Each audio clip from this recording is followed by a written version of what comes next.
Hello friends, आप सभी का आज की क्लास में स्वागत है। आज हम सीखेंगे एक अच्छी आर्टिकल कैसे लिखी जाती है।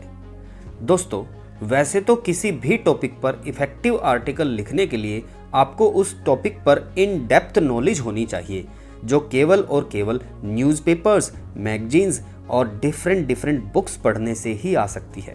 परंतु आपको टेंशन लेने की कोई ज़रूरत नहीं है, क्योंकि मैं आज आपको एक ऐसा आसान तरीका बताने जा रहा हूं, जिसको इस्तेमाल करके आप एक बहुत ही इम्प्रेसिव आर्टिकल लिख सकते हैं।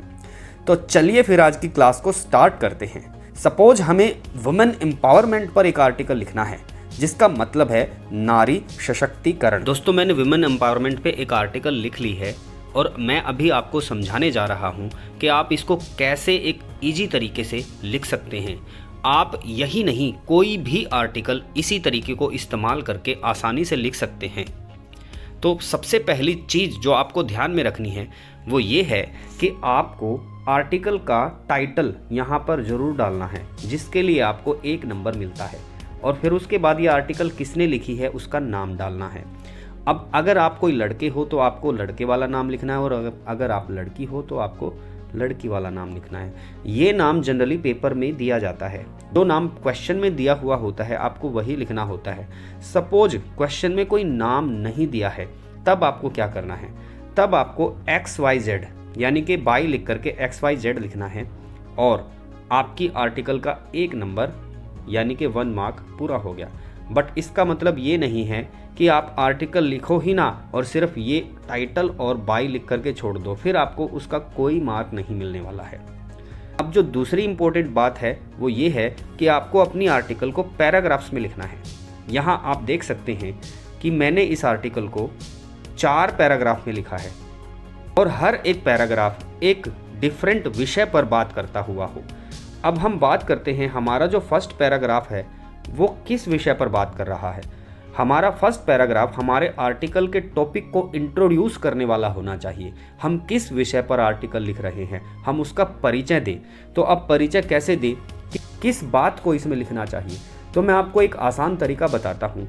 आपको उस विषय पर कुछ क्वेश्चन बनाने चाहिए, 1 या 2 क्वेश्चन। लाइक हमें वुमेन एम्पावरमेंट पर आर्टिकल लिखनी है तो हमें फर्स्ट पैराग्राफ में इस प्रश्न का उत्तर देना चाहिए, वुमेन एम्पावरमेंट क्या है और ये क्यों ज़रूरी है। तो ये एक इंट्रोडक्शन हो जाएगा वुमेन एम्पावरमेंट का। तो हमें ध्यान रखना है पहले पैराग्राफ में हमें किस प्रश्न का जवाब देना है, वुमेन एम्पावरमेंट क्या है और इसकी ज़रूरत क्यों है।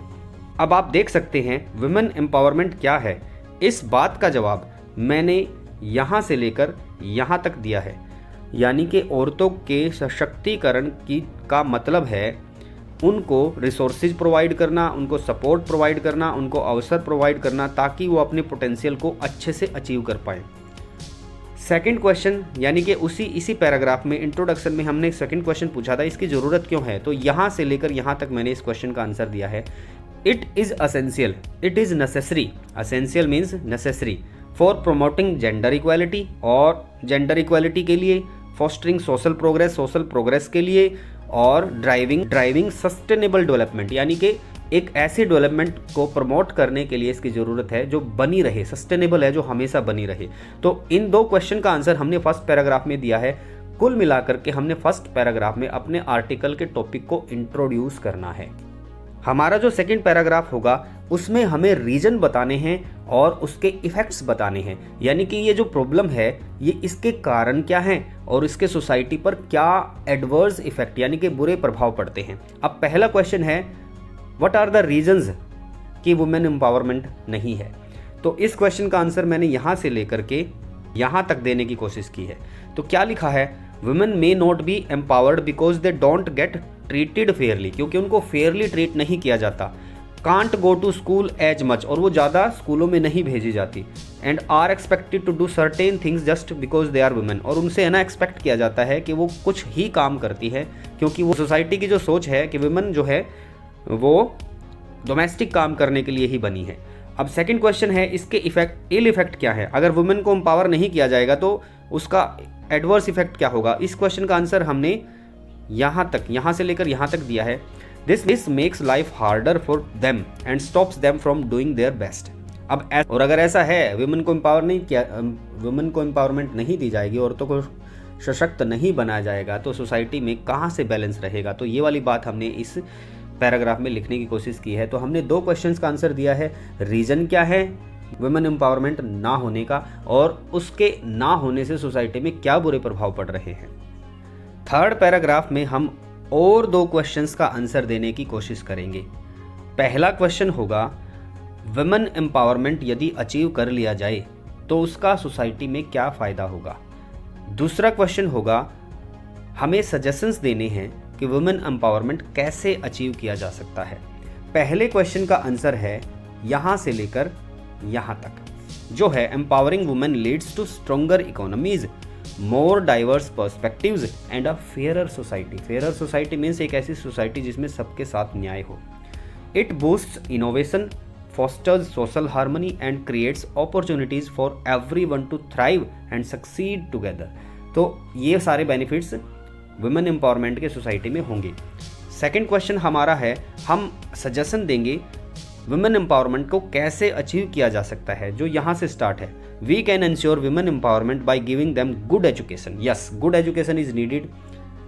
फेयर चांसेस फेयर यानी कि मेल्स को ही सारे चांसेस ना दिए जाएं। सपोर्टिव लॉज होने चाहिए, कानून उनके सपोर्ट में बनने चाहिए। Also we need to change old ideas about what women can do and can't do. तो औरतों के बारे में सोचा जाता है कि वो सिर्फ यही काम कर सकती हैं और ये वाले वो काम नहीं कर सकती। ये वाली जो मेंटालिटी है, इससे हमें छुटकारा पाना है। तो आपने देखा होगा, हमने तीनों पैराग्राफ्स में डिफरेंट टॉपिक्स पर बात की है और एक पैराग्राफ एक डिफरेंट टॉपिक को लिए हुए है। अब आते हैं हमारे लास्ट पैराग्राफ पर। लास्ट पैराग्राफ जो यहाँ से लेकर यहाँ तक है, हमें इसमें क्या करना है, हमें कुछ नया नहीं करना है। हमने तीनों पैराग्राफ्स में जो भी कुछ लिखा है, उन तीनों पैराग्राफ्स में से एक सेंटेंस या एक बात असेंस के तौर पर, सार के तौर पर उठानी है या फिर बनानी है दिमाग में, ताकि हम उनको कंक्लूजन के तौर पर लिख सके। हमारा लास्ट पैराग्राफ एक कंक्लूजन होना चाहिए हमारे तीनों पैराग्राफ्स का। पहले पैराग्राफ में हमने टॉपिक को इंट्रोड्यूस किया था, तो उस इंट्रोडक्शन को हम यहाँ पर दोबारा से लिखेंगे। Women empowerment means giving women equal opportunities, without it unfair treatment holds them back, slowing progress. अगर नहीं होगा तो उनकी प्रोग्रेस रुक जाएगी। और फायदे क्या होंगे, empowerment of women brings fairness, innovation and collaboration. और फिर लास्ट में ensuring it requires education, opportunities and supportive policies. तो आपने देखा तीनों पैराग्राफ से हमने कुछ बातें उठा करके यहाँ पर कंक्लूजन के तौर पर लिख दी है। तो फ्रेंड्स, मैं आशा करता हूँ कि आप ये तरीका अपना करके किसी भी टॉपिक पर एक इफ़ेक्टिव और इम्प्रेसिव आर्टिकल लिख सकते हैं।